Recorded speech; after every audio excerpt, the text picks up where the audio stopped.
Hello बच्चों, आज हम इस वीडियो में सीखेंगे बेटा बायनोमियल डिस्ट्रीब्यूशन के बारे में। ठीक है, तो एक्चुअली बायनोमियल डिस्ट्रीब्यूशन होता क्या है उसके बारे में बात करते हैं। पहले तो बायनोमियल डिस्ट्रीब्यूशन का मतलब क्या है। बायनोमियल डिस्ट्रीब्यूशन का यूज़ कैसे करते हैं? To find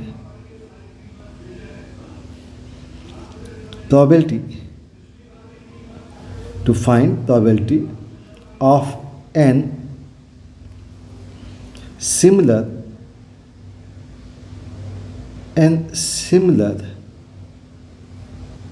and independent event.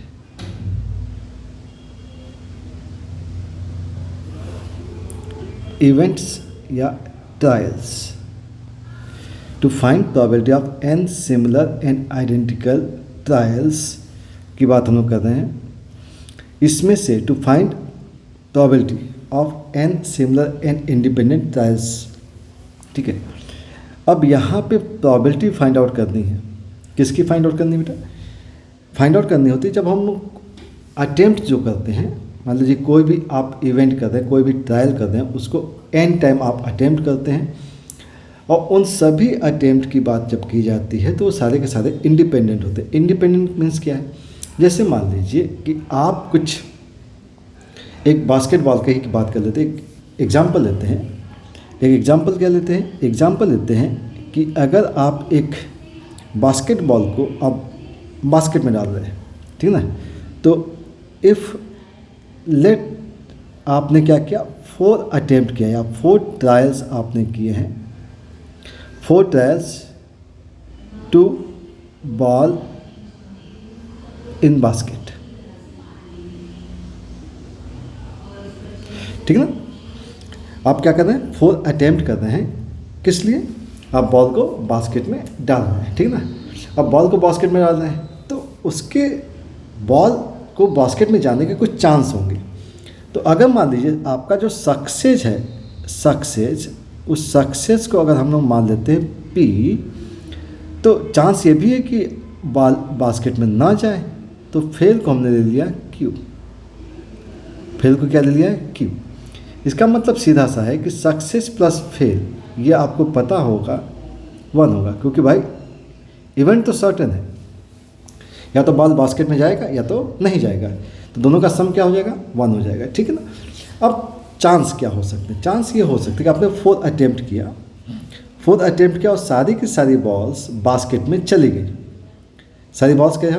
Basket में चली गई। तो अगर सारी बॉल्स बास्केट में चली गई तो इसका मतलब ऑल सक्सेस। चांस ये हो सकता है, हम लोगों ने काम किया हुआ है प्रोबेबिलिटी डिस्ट्रीब्यूशन में, ये चांसेस देखते हैं। तो हमने क्या किया कि भाई ऑल सक्सेस कर दिया, ऑल सक्सेस एस लिख दिया बेटा, सभी सक्सेस हो गए। ऐसा भी हो सकता है कि सारी बॉल्स बास्केट में नहीं जाती हैं, कुछ बॉल्स फेल की कंडीशन में आ सकती है, ऐसा हो सकता है। तो अगर ऐसा हो सकता है तो एक काम करते हैं कि जैसे ऑल सक्सेस किया है, हम कर देते 3 सक्सेस। क्या कर देते? 3 सक्सेस। मतलब ऑल सक्सेस मतलब 4 सक्सेस, क्योंकि हमने अटेम्प्ट कितने किए हैं? 4 ट्रायल्स किए हुए हैं। All success means 4 success, 3 trials success के हो गए, 1 फेल की कंडीशन हो गया। अदरवाइज क्या हो सकता था कि 2 सक्सेस हो जाते।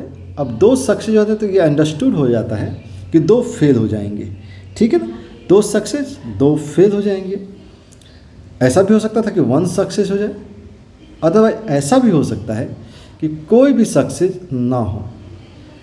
ठीक है ना, तो ये सारे चांस बनते हैं। ठीक है ना। अब ऑल सक्सेस का मतलब ये हो गया कि आपने फर्स्ट टाइम आपने बॉल को बास्केट में डाला और उसके सक्सेस की कंडीशन क्या है? P है। ठीक है ना। अब सेकेंड टाइम जब बास्केट में बॉल डालते हैं तो वो फर्स्ट पर डिपेंड नहीं करता है, क्योंकि सारे केस इंडिपेंडेंट के हैं। तो अगर ये इंडिपेंडेंट का केस है तो इसका मतलब है कि सेकेंड अटेम्प्ट भी क्या हो गया? सक्सेस हो गया। थर्ड अटेम्प्ट भी ऐसा ही सक्सेस होगा और 4th अटेम्प्ट भी आपका सक्सेस हो जाएगा। ये केस बन जाता है। अच्छा, ऐसा भी हो सकता है जब बात करते हैं कि 3 सक्सेस हैं, तो 3 सक्सेस का मतलब क्या है? 3 सक्सेस का मतलब क्या हो सकता है कि भाई आपने बास्केट किया, सक्सेस हो गए, सक्सेस हो गए और लास्ट टाइम में आप क्या हो जाते हैं, फेल हो जाते हैं। फेल हो जाने का मतलब क्या हो गया, क्यू।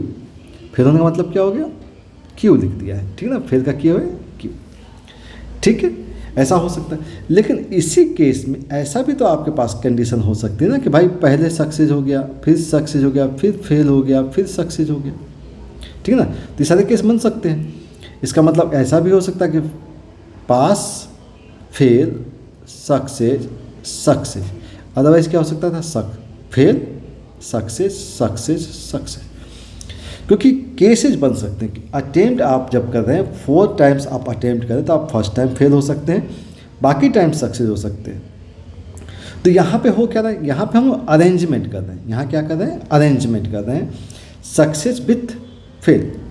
अब 2 टाइम्स सक्सेस अगर है तो 2 टाइम्स सक्सेस की कंडीशन में क्या कर सकते हैं कि 2 टाइम्स सक्सेस हो गया और 2 टाइम्स फेल हो गया, ठीक ना। अब इसी को थोड़ा सा हम अरेंज कर सकते हैं। भाई इसको अरेंज कैसे किया जाए, पी हो सकता है, क्यू हो सकता है, पी हो सकता है, क्यू हो सकता है, पी हो सकता है, क्यू हो सकता है, क्यू हो सकता है, पी हो सकता है, फिर क्यू हो सकता है, पी हो सकता है, फिर यहाँ पे क्यू पी हो सकता है, फिर यहाँ से क्यू क्यू पी पी हो सकता है, ठीक है ना। कितने हो सकते हैं, ये हो सकते हैं। एंड क्या हो सकता है, एंड ये हो सकता है कि अगर आपके पास कंडीशन ये आ जाए कि भाई फेल हो, success, success and then fail, ठीक है ना। तो इस टाइप से आपके पास ये 6 केस बनते हैं, ठीक है ना। अगर 1 टाइम सक्सेस है तो 1 टाइम सक्सेस मतलब फर्स्ट टाइम सक्सेस हो सकता है, बाकी टाइम फेल हो सकता है।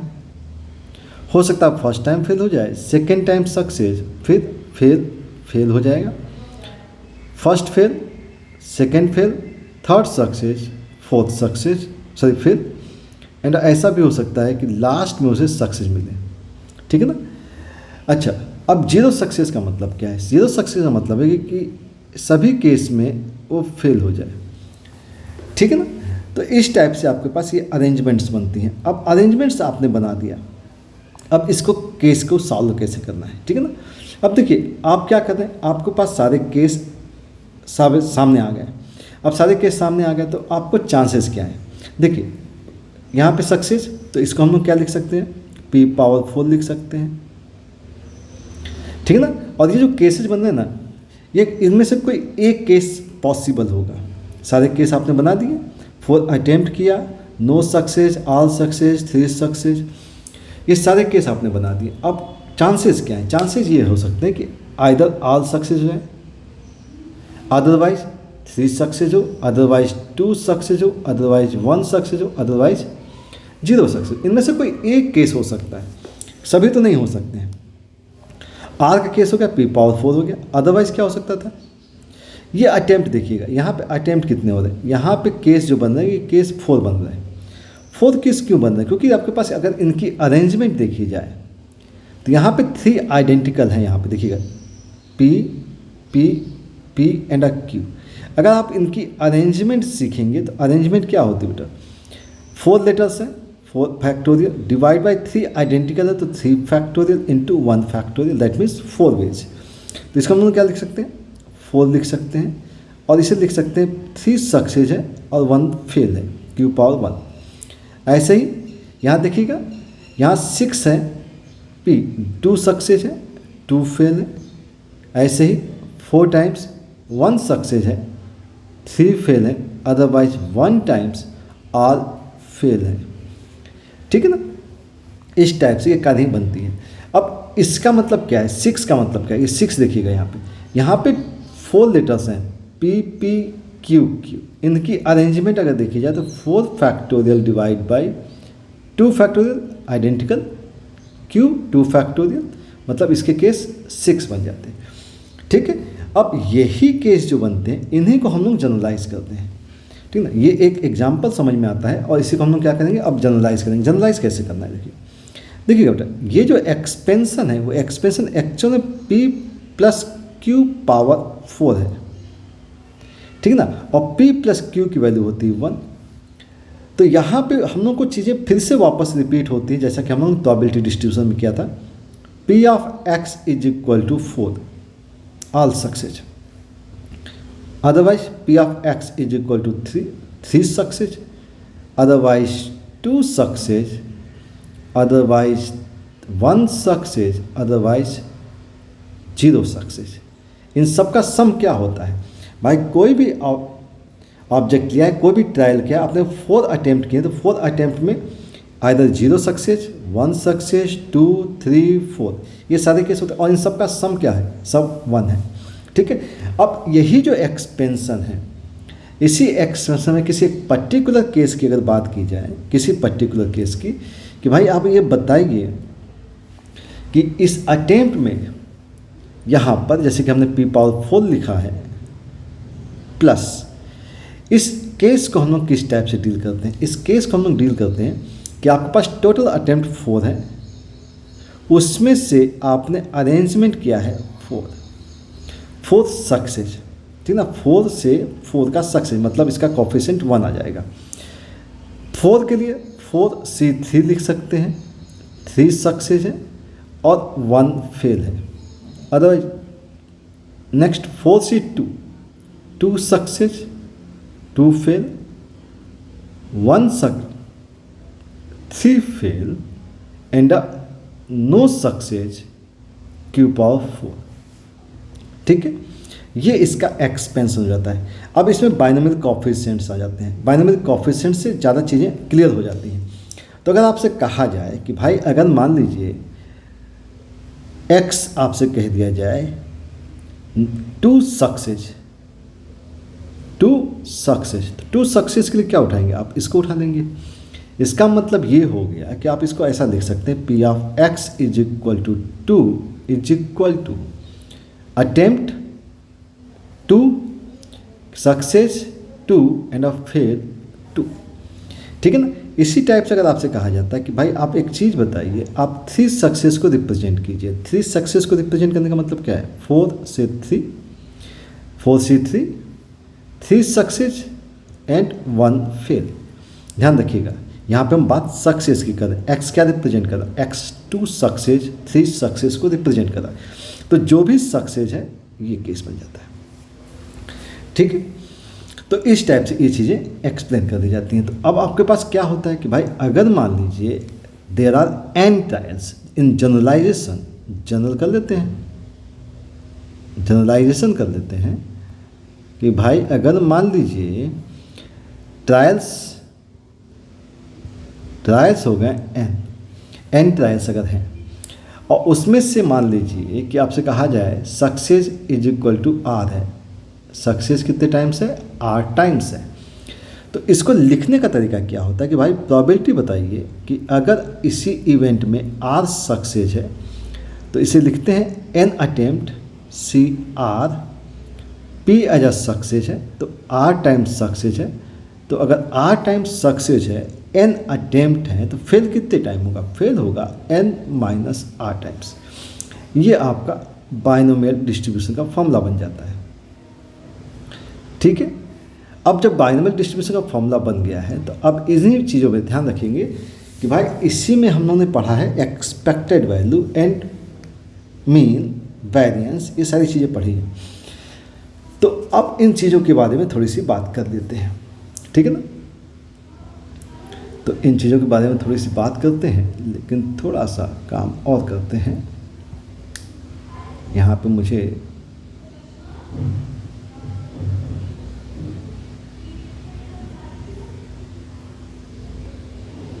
पेज ऐड करना पड़ेगा। तो हम बात कर लेते हैं यहाँ पर ऐड पेज, ऐड पेज।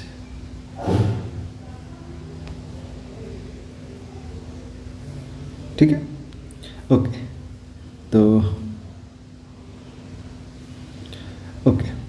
तो ये हमारे पास क्या हो जाता है भाई?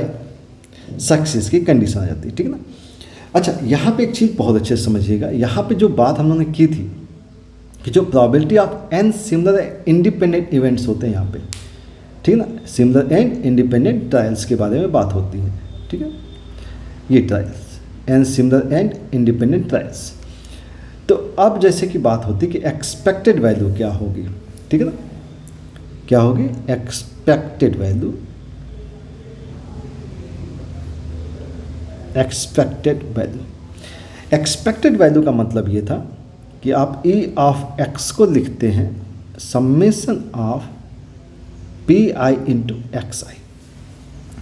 जैसा कि यहाँ पे n similar and independent trials हैं, सिमिलर ट्रायल्स हैं, तो सिमिलर ट्रायल्स हैं तो हर एक बार उसकी प्रोबेबिलिटी सेम रहती है, प्रोबेबिलिटी सेम रहती है। तो अगर मान लीजिए आपके पास यहाँ पे x की बात की जा रही है कि भाई x है और उसके कॉरिस्पॉन्डिंग प्रोबेबिलिटी की बात की जा रही है, p ऑफ x की बात की जा रही है, और n ट्रायल्स आप कर रहे हैं।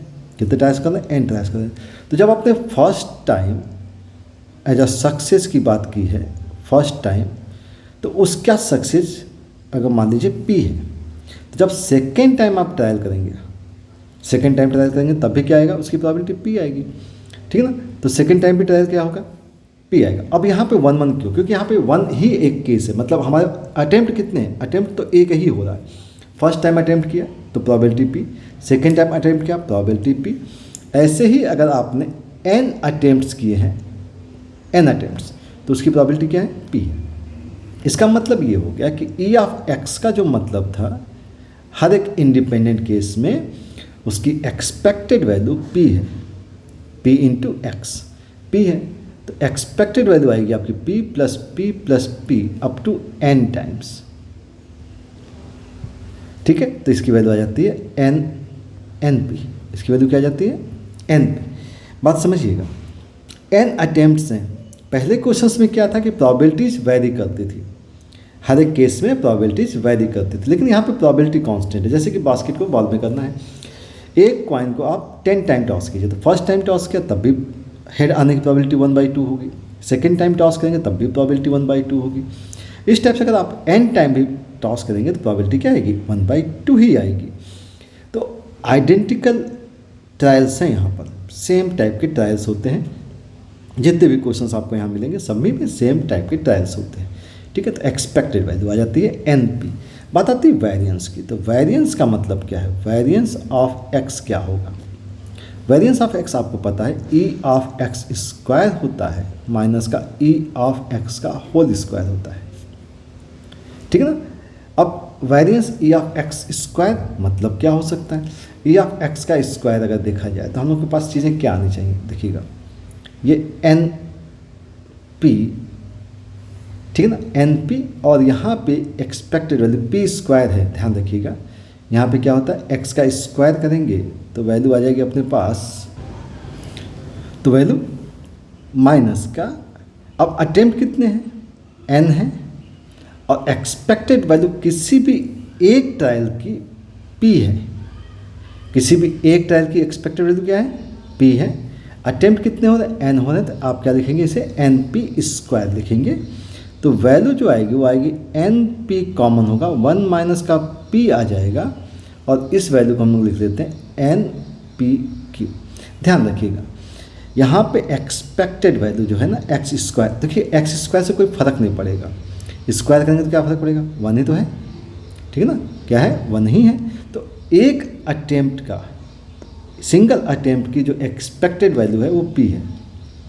ऐसे ही सेकेंड अटेम्प्ट की भी 2 है, p है, और थर्ड की भी p है, और इस टाइप से हम लोग यहाँ पे एक्सपेक्टेड वैल्यू और वेरिएंस को लिख सकते हैं, ठीक है। तो आपको याद रखना है कि भाई एक्सपेक्टेड वैल्यू क्या होगी? np होगी, और वेरिएंस क्या होगा? npq होगा। और सेम मैनर अब बात करते हैं स्टैंडर्ड डेविएशन की। स्टैंडर्ड डेविएशन होता है इन रूट ऑफ वेरिएंस, जैसा कि फॉर्मूला आपने पढ़ा हुआ है और हम लोगों ने डिस्कस किया हुआ है ऑलरेडी, npq हो जाता है, ठीक है ना। तो इन फॉर्मूलों से हमारा बाइनोमियल डिस्ट्रीब्यूशन का काम कंप्लीट हो जाता है, ठीक है ना।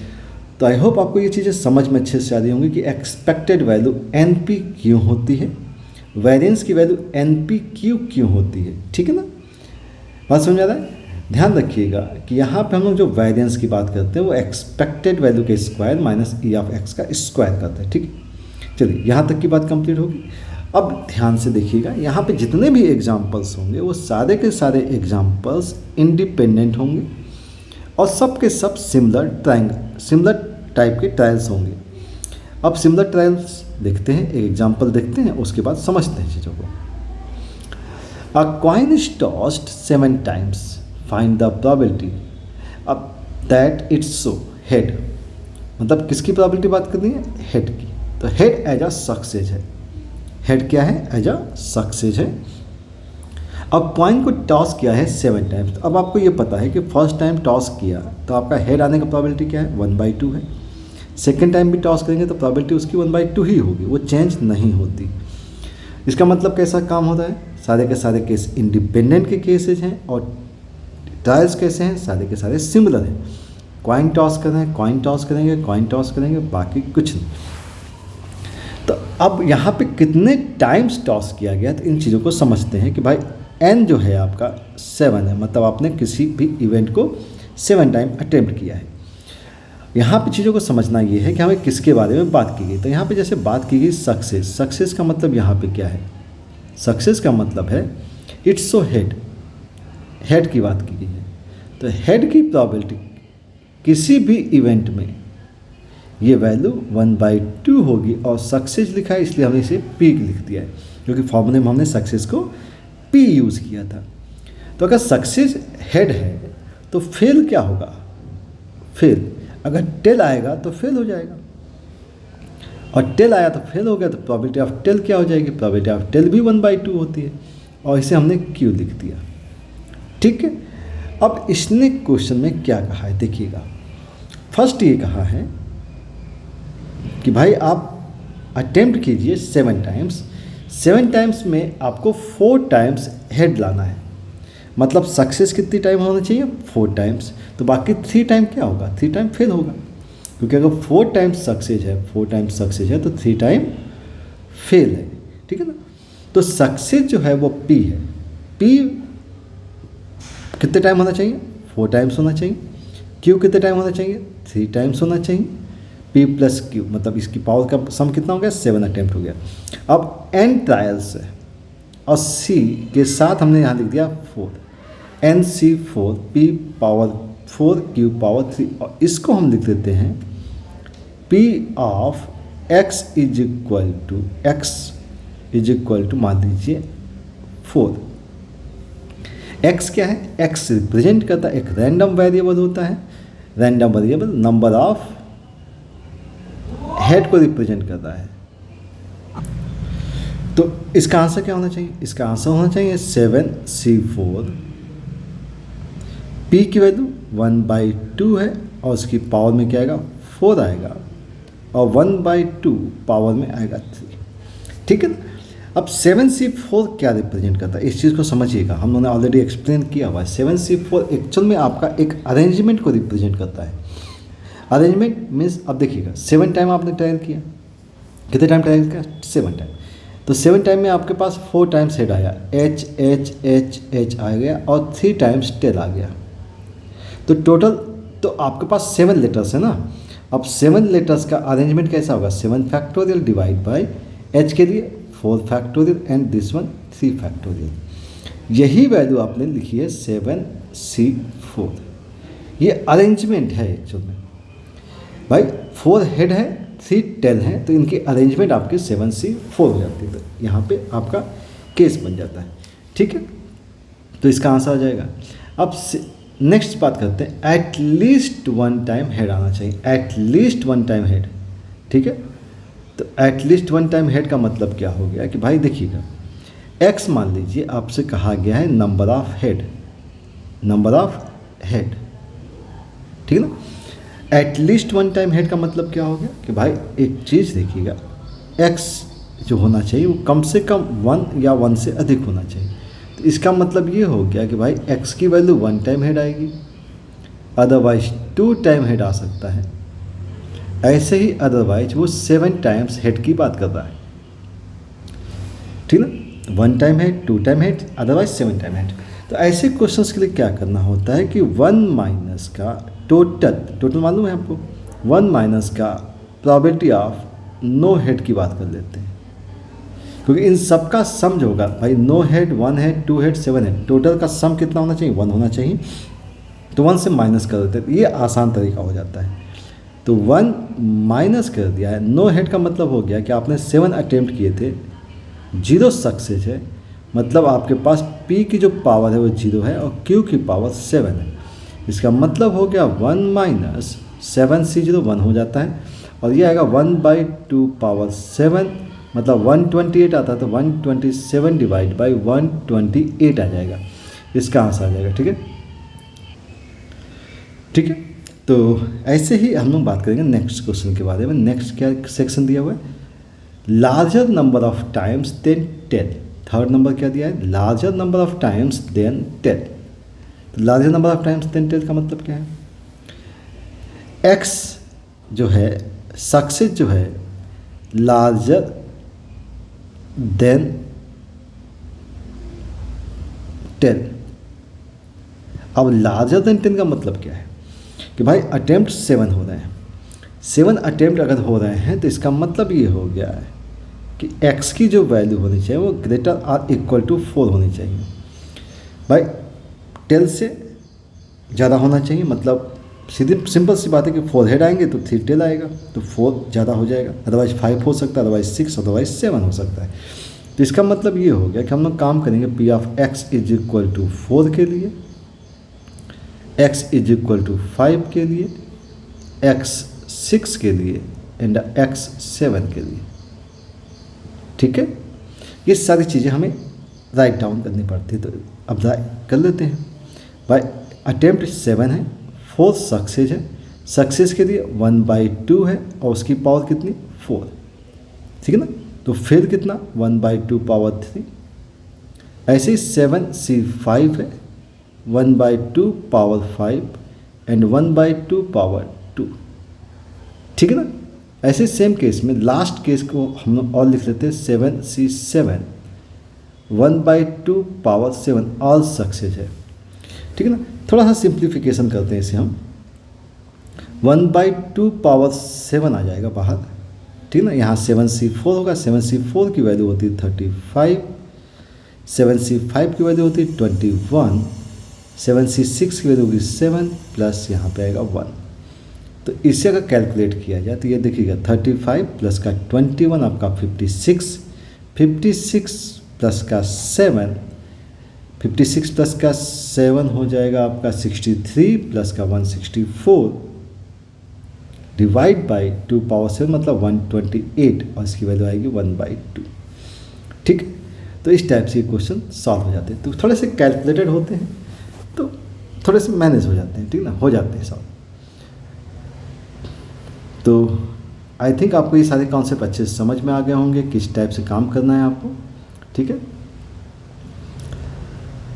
अब बात हम लोग करेंगे नेक्स्ट क्वेश्चन की, और ये वीडियो एक समय अब ऑलरेडी बड़ा हो गया है, तो हम लोग क्या करेंगे नेक्स्ट वीडियो में इसे कंप्लीट करेंगे, ठीक है। Thank you for watching.